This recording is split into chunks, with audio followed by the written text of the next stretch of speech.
Once again, I'm Mary Rose Somarriba from Verily. I'm the editor-in-chief, and this is Maggie Brady, Margaret Brady in her byline, and she is our associate editor at Verily magazine.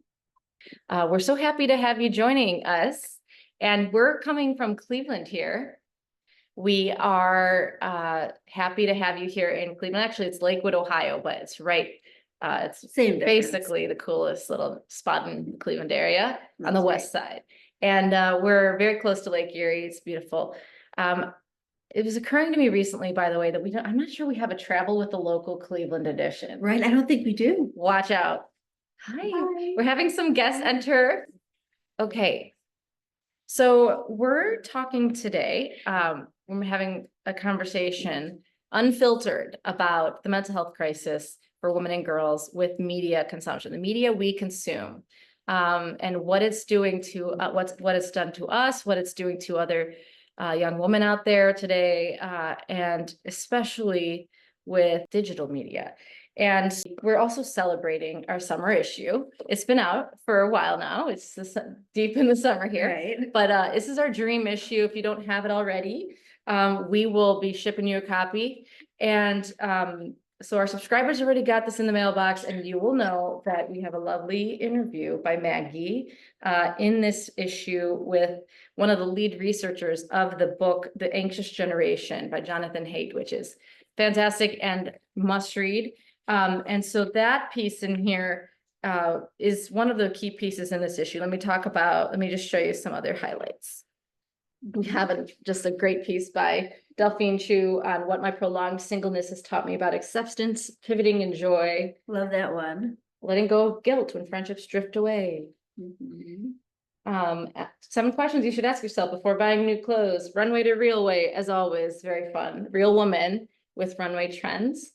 And in addition, we have a lovely style shoot styled by Eliza Motz. And then also a lovely style shoot styled West African style by Buchi Akpati, who I personally know and love. And I really thought this was captured some amazing photos are gorgeous. Feminine spirit here. And I just love it. She looks happier than I've ever seen her. And then in her quotes, she said she truly did. She said, I got teary-eyed when I saw these photos. For the first time, I felt free. I felt beautiful. Being out in the rising sun, I felt in my element. It was just it came out. And that's why we exist. Right, that's what we're here for. Yeah, many readers know already, but I'll just recap for the newbies. We are the first women's magazine to not Photoshop women. And so we're trying to show you, and our tagline is less of who you should be, more of who you are. So we are about trying to help you feel beautiful as yourself, as your real self. We're real women. And also to feel more yourself in your capacity as a multifaceted woman. So unfortunately, at odds with that is the digital media many of us are encountering every day. So, and I was just thinking about, this for starters, when the Verily co-founders, Janet and Kara, founded us in 2012 in New York City, there was a Dove survey that came out that showed after 3 minutes of flipping through a woman's magazine, women would feel worse about themselves. And that was part of the impetus for why we were founded. And we wanted to create a magazine that made women feel more uplifted and more themselves. So that's why we exist. And we knew eating disorders existed then, which is why we show all ranges of women and sizes. And we we absolutely never Photoshop women's bodies. It's hard to believe that back then there weren't really smartphones. We didn't even have that up against us. We didn't have filters like that. So Photoshop was a problem in printed media, but now the problem that the Verily editors, Kara and Janet, the problem that they were addressing is now only, triple. I was going to say triple. It's not even triple. It's like exploded. So we have a bigger problem on our hands, and now it's getting much more attention. So Maggie, can you tell us a little bit about reading and talking with the lead researcher of the Anxious Generation, and what were the main highlights that they found when it comes to the data and what it's doing to our young people? Yeah, so I got to speak with Zach Rausch, he works with Dr. Jonathan Haidt at New York University. So they did amazing work for this book called The Anxious Generation, about how smartphones, what they call the great rewiring of childhood, is causing mental illness in kids and honestly in a lot of us. And they did so much deep diving on this. And one key aspect of it that they found is that for girls, the impact is so much worse. For boys, for men, it's not great, but for girls in particular. And they speculated that one of the reasons it is so bad for girls is that women tend to consume types of social media that are image based. So we're on Instagram, we're on TikTok, versus boys, they tend to be more involved in gaming or Twitter or Reddit, text-based interactions. So these little Photoshop machines that we carry around in our pockets everywhere are directly, they're designed basically to harm women and girls. He also pointed out that the iPhone was released in 2007. So in 2007, the iPhone was more like a Swiss Army knife.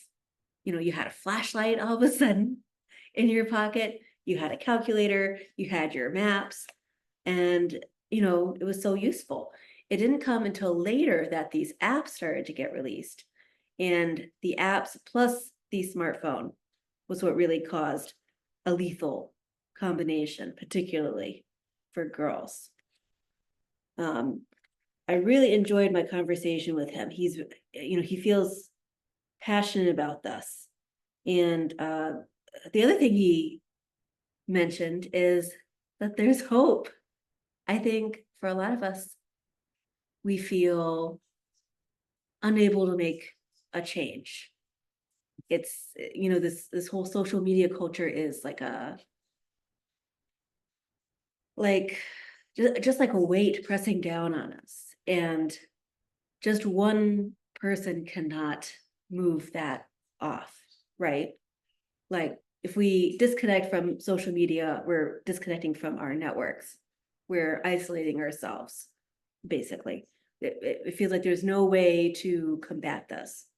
I'm a parent and I know a lot of moms I talk to have this concern where, they start off saying, I'm not going to give my kid a smartphone in 5th grade.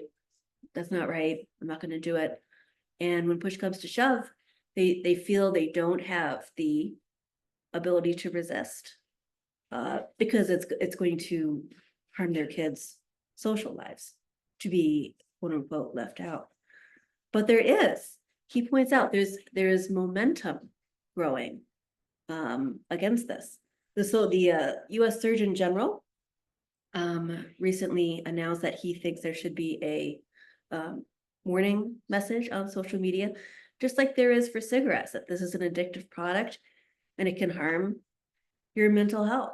A lot of schools are taking phones out. They're asking the kids not to bring the phones into the schools. I know just anecdotally, I feel like everybody's talking about this book. A lot of people are talking about this problem. So it's not hopeless. We don't have to give up. There's hope. Yeah, I felt that way reading your interview as well, that it was encouraging to hear the little bits of advice that he had and like the way that you can, of course, all of us give a little bit of parenting advice in there, but I think whether or not we have children, we can always unplug our phone. We can always step away. But that in real life, many of us today are not gonna completely unplug and not have access to our email or not have social media. Many of us maintain some relationship with these things or some connection to do work, to have any, social interaction with people, updates about family and friends. And, but at the same time, having limits, having intentional use, those are things that we keep coming back to at Verily. We keep hearing from from people that they're interested in, what are some suggestions of ways to declutter my social media use or my feed? What are ways that I can, come use it in a healthier way or have healthy relationship with these pieces of technology, or just an awareness, and just an awareness of what it does to us is, and what it's trying to do can be really eye-opening and encouraging. One thing I forgot to mention also in this issue is the body image issue. We don't talk about a piece by Madeline Fry Schultz, which she talks about. It is this filtering that we often do. We have these Photoshop machines in our pockets, you said, and that's something we are not talking about, but we should reflect on it. And I think even though, we don't want to shame anybody who's used a filter in life, it's hard to find a person who's never used one.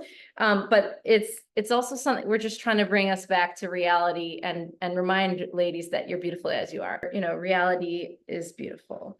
And I feel like a lot of the problems was, at least for me, with even though I'm not, perhaps in the stage of my life where I'm doing a lot of selfies and sharing them, I'm finding the distractions, the number of distractions and the role of dopamine in my social media, in any app use, actually, even in shopping.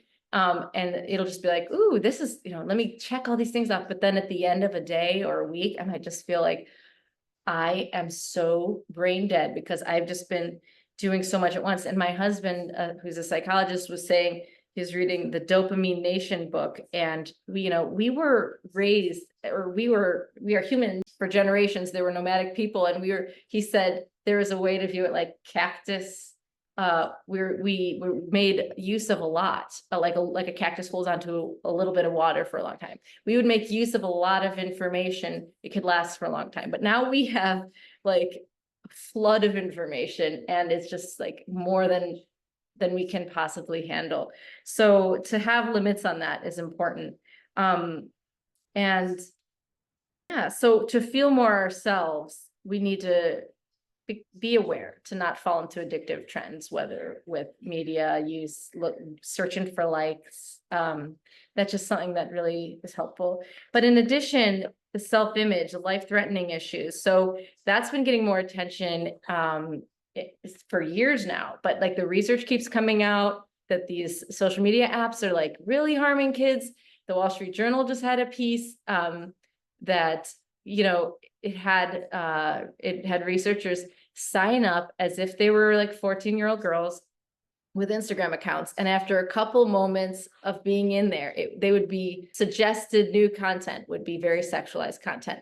And so it's self-image. It's like Maggie was saying, looking at the imagery of women who are, because we're so visual, to compare ourselves is very damaging. And to see unhealthy thinness has always been an issue. It led to life-threatening, eating disorders, very serious mental health consequences that we knew about when Kara and Janet founded Verily in 2012. But even more so now, there's even more self-image disruptions. And I'm wondering if you could speak at all to the harms there as well for mental health. And I know there's been a lot, even legislation related to suicide and other tragedies. Yes. So they've actually, this is back in July, the Senate has actually passed some legislation that's supposed to protect kids from this dangerous online content. The impetus for this came from when a lot of families were testifying before Congress about how social media apps had led their children to die by suicide. Of course, we know that's a complicated thing, but the families themselves identified that social media played a role in their kids' decisions. And then it looks like it's going to become a law. The president has said to go ahead and send it to him, and he's going to sign it. So again, there is hope that this can change. I remember the big sort of headline from those hearings was Mark Zuckerberg, obviously the founder of Facebook and runs Instagram and all that, which Instagram is like the worst app. It's surprisingly the worst, according to the Wall Street Yeah. Journal. It was worse than TikTok at suggesting inappropriate content, not what you expect. So just yikes. Yeah, it's like it's a very dark dark thing. But he was there, and they stood up and told him, and he apologized. He said, "I'm sorry for what this product has, done to your families, or what you feel it has done." I'm sure, the language he used obviously was couched very carefully to avoid Incriminating himself. right, incriminating himself. But they know, these companies know that their product is not healthy. They know. And they know that it's addictive. They designed it to be addictive. That's how they make money. And that's why, the US Surgeon General saying that was so, when I saw that, I was like, yep, it's not much different than tobacco companies. Yeah, wasn't it the US Surgeon General, was it said this year, there should be black box warnings Yeah. on social media apps that warn these mental health Mhm. effects. It's Yeah. hard to disagree with that. And he has kind of made the whole loneliness epidemic a main key point of his service as US Surgeon General. So again, there's a full court press. You can feel like this groundswell of people talking about this and being concerned about it. So it's not too late. It's not over. Right there, I do want to share some quotes from some people who've shared their personal experiences with women's media and their self-image, and just sort of share what we're trying to do at Verily to combat these problems. Yeah, we can't get, it's like David and Goliath. Can we take out all of these can we take out all these things we're up against? Maybe we can't, but we can offer something better, and we need to.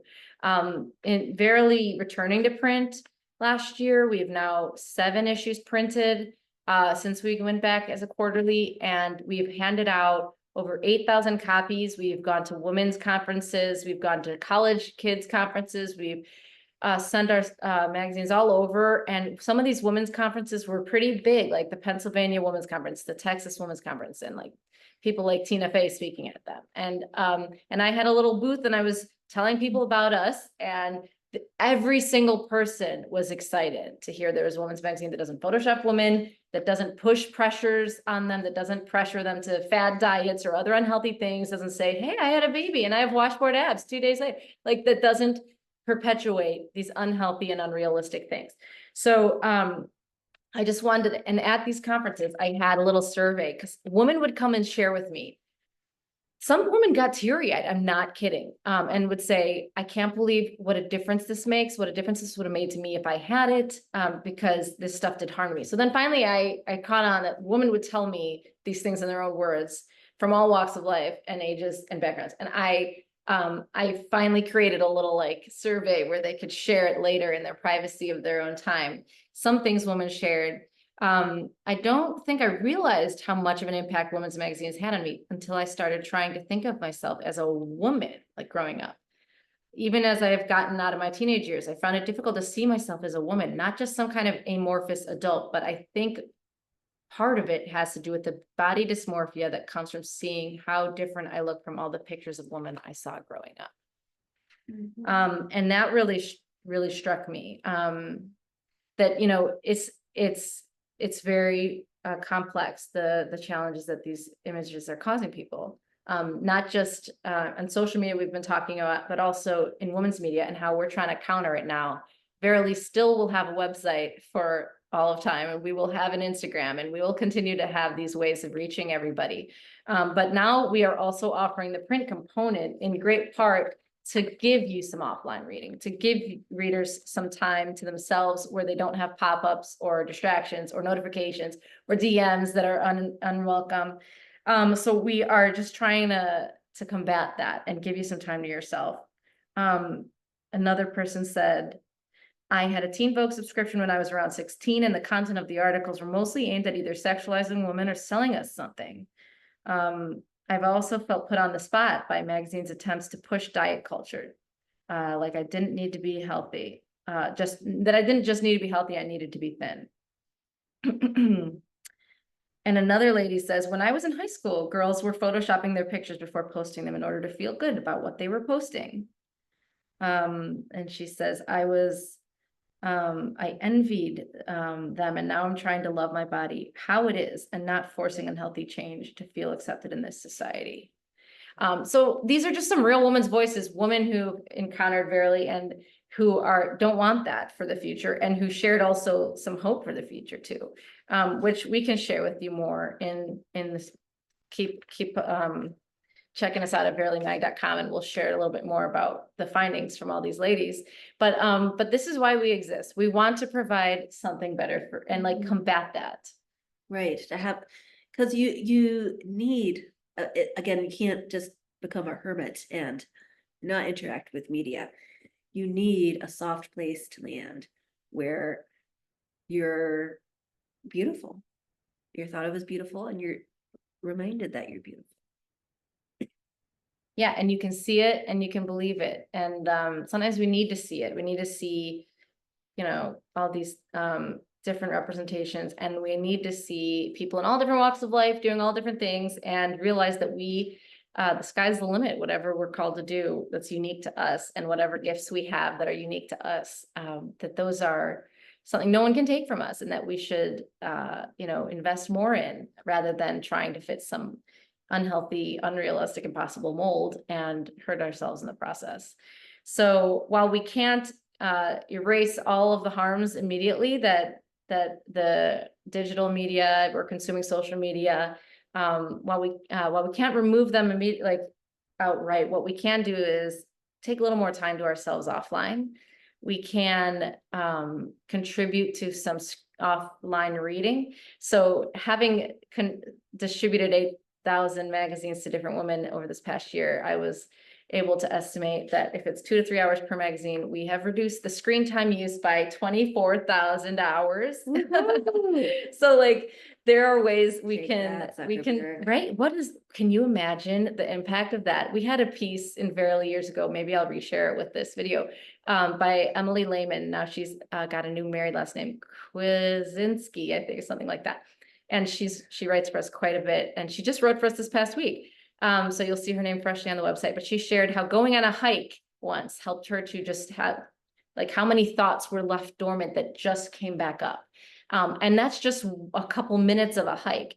What do 24,000 hours of women having time to themselves without these pressures? What does it do for us as women, as individuals? And what can it do for the world? What can it do for our world? It just, like, the sky's the limit. So we're happy to be contributing to that. And we are happy you guys are here and that you're contributing to that too with your readership, because now, as many of you know, we are a nonprofit. As we came back to print, we have transitioned to a nonprofit. And we are IRS approved, and we accept donations, and we very much need support to continue strong, to continue growing. And what does that look like? We actually have a goal right now that I'll share with you, and it's linked a couple places too, but it's $90,000 we need to reach by the end of the year, but we are at 40% there. It's being matched literally month by month by our longtime supporters and the longtime investors of Verily. So we just want to share that with folks. Maybe not everybody can give. We understand your subscription is very big support.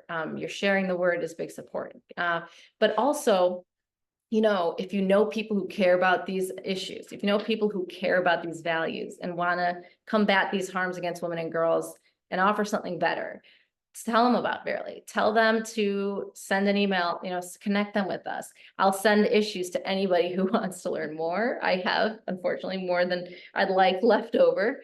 So I have issues to share, and I would love to. And I'd love to even Zoom call with any of you, any people who have ideas of others, they want to connect me with. And so I would very much invite a conversation with anyone who wants to learn more about about our plans for the future and how they can join our mission. So with that, I think that's basically wraps up our 30 minutes event roughly. Is there anything else you wanted to add, Maggie, is there anything I've missed? I think we've covered it. It's always so great to hang out with the Verily readers. Yes, please please go ahead and tell us your thoughts of this event and tell us what kind of events you'd like. We'll send out a question, but as always, get on our email newsletter list. Just replying to that comes right to us. We love to hear your thoughts, and thank you again. And now we're working just to plug the next issue. So summer, the dream issue, I think it's a must read. It's so fun. And every one of us wants to, before I forget, there's the Jen Fulwiler interview. Oh, Dreaming. yes. Oh, and the author is also a Clevelander, and she almost came tonight, but she couldn't at the last minute. But Jeanette Flood wrote about the difference between dreams and your blue flame, and what is that? And you might want to explore it. So you have to get it to read it. But in addition, the next issue we're doing is the fall release is the creativity issue.